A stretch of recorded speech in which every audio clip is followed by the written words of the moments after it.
கிறிஸ்துக்குள் மிகவும் பிரியமானவர்களே, கர்த்தராகிய இயேசு கிறிஸ்து நாமத்தினாலே உங்களை வாழ்த்துகிறேன்.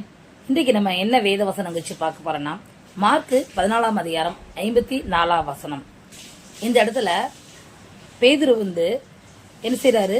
பேதுரு தூரத்திலே அவருக்கு பின் சென்று பிரதான ஆசாரியனுடைய அரண்மனைக்குள் வந்து சேவரோட கூட உட்கார்ந்து நெருப்பண்டையிலே குளிர் காய்ந்து கொண்டிருந்தார். இந்த இடத்துல பேதுரு என்ன செய்யறாரு? நெருப்பண்டையில உட்கார்ந்து குளிர் காய்ந்து கொண்டிருக்கிறாரு.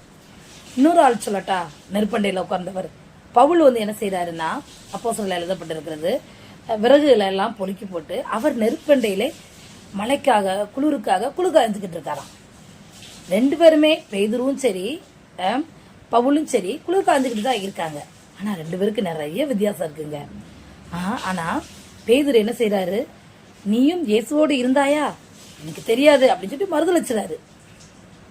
அவரு அப்படி குளிர் காய்ந்துகிட்டே இருக்கிறாரு. ஆனா பவுல் என்ன செய்யறாரு பாருங்க. அப்போ ஒரு பாம்பு அவரை தீண்டிடுச்சு. அவர் உதறி போட்டுறாரு. இப்ப எல்லாரும் சத்து போயிடுவான்னு நினைக்காங்க. ஆனா அவர் உயிரோட இருக்கிறாரு.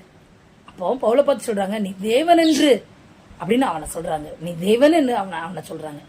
இந்த நாட்கள்ல பேதுருவை போல நம்ம குளிர் காய்ஞ்சிட்டு இருக்கோமா, அல்லது பவுலை போல குளிர் காயங்களா இருக்காமா?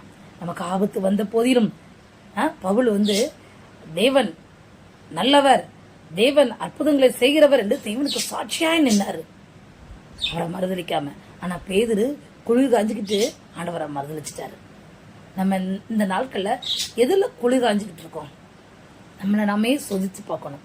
ஆடம்பர வாழ்க்கையிலா, டிவி இல்லையா, மொபைல் இல்லையா, எதுக்கு அடிமைப்பட்டு அதிலே குளிர் காய்ச்சிக்கிட்டு இருக்கோம்? வெளிப்படத்துல சொல்லப்பட்டிருக்கு, நீ அனலுமின்றி குளிருமின்றி இருந்தா கர்த்தர் உன்னை வாந்தி பண்ணி போடுவார்னு எழுதப்பட்டிருக்குங்க. குளிர் காயிற வாழ்க்கை நமக்குள்ள இருக்கவே கூடாது. அனலா இருக்கணும். அனலா இருக்கிறவங்களா நம்ம காணப்படணும். ஆண்டவருக்காய் வைராக்கியம் இருக்கிறவங்களாய் காணப்படணும். ரெண்டு பேரும், பேதுரும் சரி பவுலும் சரி, குளிர் காய்ஞ்சுக்கிட்டு தான் இருந்தாங்க. ஆனா வித்தியாசம் இருக்கிறது. அவளை போல இருக்கிறவங்களா காணப்படணும். என்ன நெருக்கம் வந்தாலும் தேவனுக்காய் நிக்கிறவங்களா காணப்படணும். அவரை பார்த்து நீ தேவன் என்று சொன்னாங்க. அதே போல நம் தேவனுக்கு சாட்சியாய் வாழ்வோம், கற்றுக்கொள்வோம். ஆமே. அந்த இயேசுவை நம்புங்கள், ஏற்றுக்கொள்ளுங்கள், விசுவாசியுங்கள். கர்த்தருடைய கர்த்தர் பெரிய அற்புதங்களை பெற்றுக் கொள்வீர்கள். தேவன் தான் உங்களை ஆசீர்வதிப்பாராக. ஆமே.